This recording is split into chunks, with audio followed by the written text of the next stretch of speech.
गांव के घर के आंगन में सास और ससुर बैठकर आपस में बातें कर रहे थे और किसी बात पर गहन सोच विचार कर रहे थे। सुबह सुबह का समय था और तभी अचानक से वहां पर उनके बेटे का दोस्त आता है जिसका नाम होता है राकेश। और जैसे वो राकेश को देखते हैं तो बहुत कुछ उसके बारे में सोचने लगते हैं। राकेश हंसता मुस्कुराता उनके पास आता है। वह उनके लिए कुछ उपहार भी लेकर आया था और उन उपहारों को उनके पास रखते हुए उनका हालचाल पूछने लगता है। लेकिन तभी अचानक से जो बुजुर्ग व्यक्ति होता है, जो उस घर का मुखिया था, वह कहने लगता है कि बेटा तुम मेरी बहू से शादी कर लो। इस बात को सुनकर राकेश पूरी तरह से हैरान हो जाता है और सोचने लगता है कि ये अंकल जी को क्या हो गया और ये ऐसी बात क्यों कर रहे हैं। कौन था राकेश और किस वजह से उस घर का मुखिया उससे अपनी बहू की शादी कराने के लिए बोल रहा था, पूरी सच्चाई के बारे में जानने के लिए वीडियो को अंत तक जरूर देखें।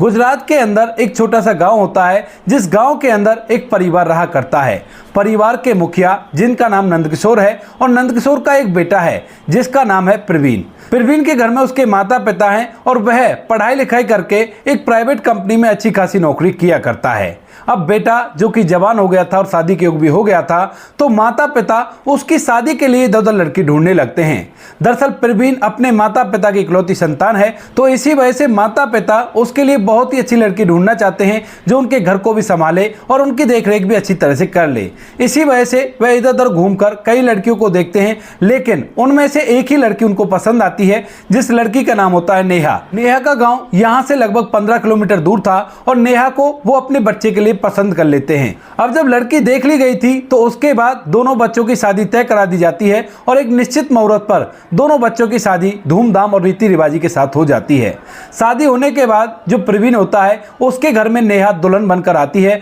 और अच्छी तरह से घर को संभालने लगती है। यहाँ पर प्रवीण भी अपनी पत्नी से बड़ा ही खुश होता है क्योंकि उसकी पत्नी जैसा उसने सोचा था उससे भी ज्यादा होशियार थी और वह अच्छी तरह से घर वालों का ख्याल रख रही थी, तो उसे भी कोई आपत्ति नहीं होती है। धीरे धीरे समय बीतता और समय के साथ साथ इस परिवार के अंदर ऐसा लगता है कि न जाने कितनी सारी खुशियां एक साथ आ गई है और अब कोई भी दिक्कत नहीं होने वाली। धीरे धीरे समय बीतता है और समय के साथ साथ ये सभी लोग खुशी खुशी जिंदगी व्यतीत कर रहे थे। लेकिन तभी अचानक से जो प्रवीण की पत्नी होती है वह जब 6 महीने की प्रेग्नेंट होती है, उसी दौरान जो प्रवीण होता है उसको कंपनी से कोई ऐसी न्यूज़ सुनने को मिलती है जिसे सुनने के बाद वह कुर्सी पर बैठा बैठा एकदम से इस दुनिया को छोड़कर चला जाता है, यानी कि उसका हार्ट फेल हो गया था। अब जैसे ही वो कुर्सी पर बैठा हुआ था तो वहां पर उसकी पत्नी उसके लिए चाय लेकर आती है क्योंकि आज छुट्टी का दिन था। और वहां आकर जैसे अपने पति को चाय लेने के लिए कहती है तो पति को रेस्पॉन्स नहीं करता है और इस बात को देखकर वह एकदम से जोर से चीखने चिल्लाने लगती है।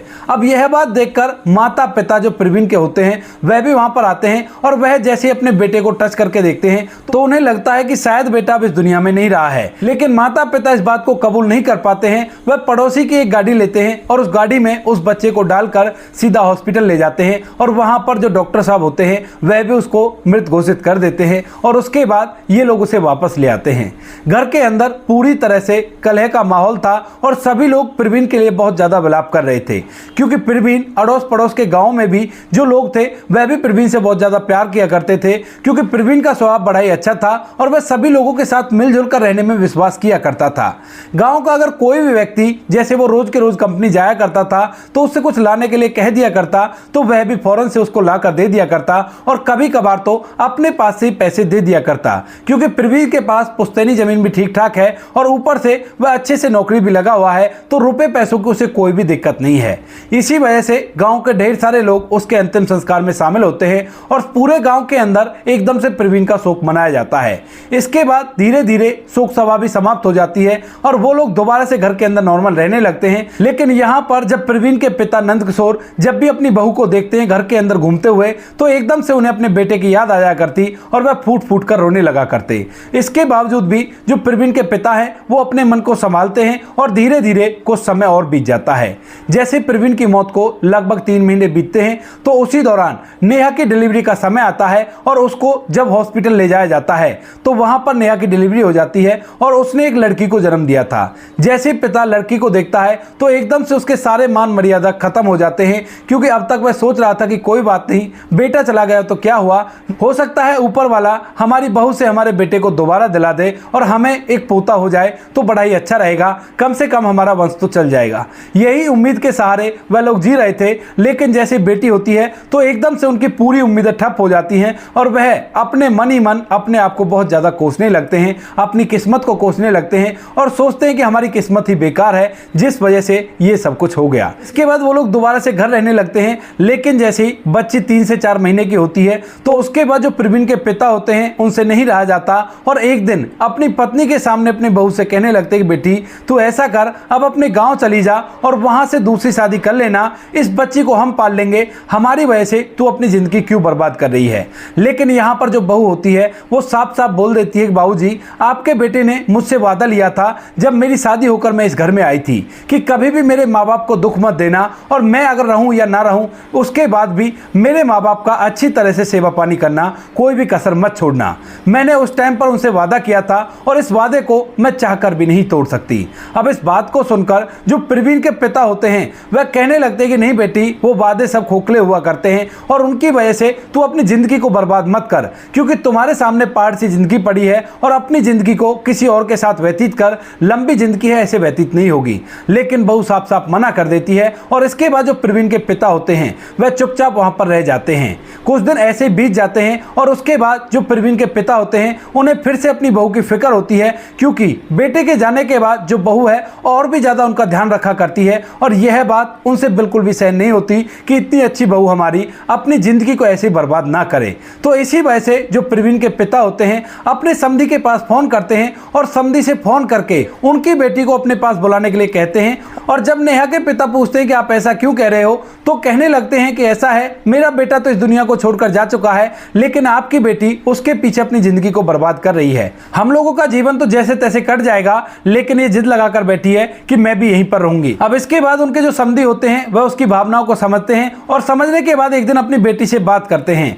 लेकिन नेहा उनसे साफ साफ मना कर देती है और उन्हें भी वही बात बताती है कि मैंने अपने पति को वचन दिया था और मैं उस वचन को जरूर से पूरा करूंगी। यह बात सुनकर वह भी चुपचाप रह जाते हैं और वह भी बेटी को जबरदस्ती अपने पास लाने में नाकामयाब रहते हैं। इसके बाद जब समधी जी दोबारा से फोन करके उन्हें पूछते हैं कि क्या रहा, बेटी ने क्या कहा, तो वो साफ साफ बोल देते हैं कि बेटी ने मना कर दिया है और वो वहीं पर आपकी सेवा करना चाहती है। इस बात को सुनकर प्रवीण के जो पिता होते हैं उन्हें बुरा तो बहुत लगता है, लेकिन अब वो कर भी क्या सकते हैं, क्योंकि बहू ने जिद पकड़ ली थी कि वो वहीं पर रहने वाली है। धीरे धीरे कुछ दिन और बीत जाते हैं और अब तक प्रवीण की मौत हुए लगभग 6 महीने बीत गए थे। 6 महीने बाद अचानक से एक राकेश नाम का लड़का जो कि बचपन से अनाथ है और वह इसी गांव का रहने वाला है, लेकिन पिछले 2 साल से वह विदेश में रह रहा है, वह वापस आता है और वह प्रवीण का बहुत अच्छा दोस्त था। अब जैसे वो यहाँ पर आता है तो आने के बाद सबसे पहले वह प्रवीण के घर आता है और वहाँ पर जैसे प्रवीण के माता पिता को देखता है तो उनसे पूछने लगता है कि माँ बाबूजी,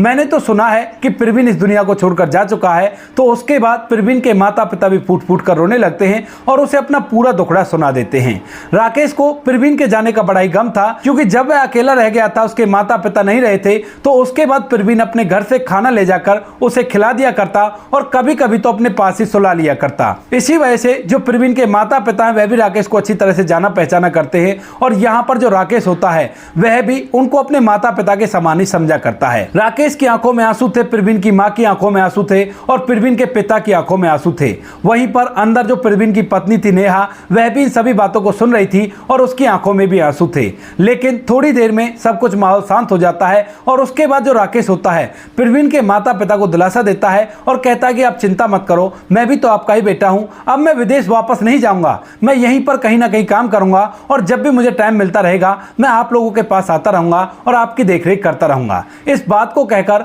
राकेश वहीं पर कुछ समय और बिताता है और उनको इस गम से दूर करने की कोशिश करता है। धीरे धीरे शाम हो जाती है और शाम के समय जो राकेश होता है यहां से एक शहर के लिए निकल जाता है और कहता है कि अंकल आंटी, मेरे ना वहां पर काम है और वहां पर मुझे जाना होगा, तो मैं आपसे जब वापस लौटूंगा, जब मिलूंगा, इतने आप अपना ख्याल रखना। ऐसा कहकर राकेश चला गया था और इसके बाद यह सिलसिला इसी तरह से चलता रहता है। लगभग 6 महीने ऐसे बीत जाते हैं। राकेश महीने में 1-2 बार आकर उनका देखभाल किया करता और अच्छे से उनकी केयर किया करता। जब भी कभी वो वापस लौटा करता तो उनके लिए अच्छे अच्छे उपहार लाया करता और उन्हें उन उपहारों को दिया करता। अब जैसे एक दिन राकेश प्रवीण के घर आता है वहां पर उसके माता पिता से मिलने के लिए, तभी उसी दौरान जो प्रवीण के माता पिता होते हैं वह अपनी बहू की चिंता को लेकर आपस में बातें कर रहे थे। लेकिन तभी उसी समय वहां पर राकेश आ जाता है और राकेश को देखकर जो प्रवीण के पिता होते हैं उसके दिमाग में एक बात चलने लगती है और वह मन ही मन इस बारे में सोचने लगता है कि कैसा हो कि मैं अपनी बहू की शादी अगर राकेश से करवा दूं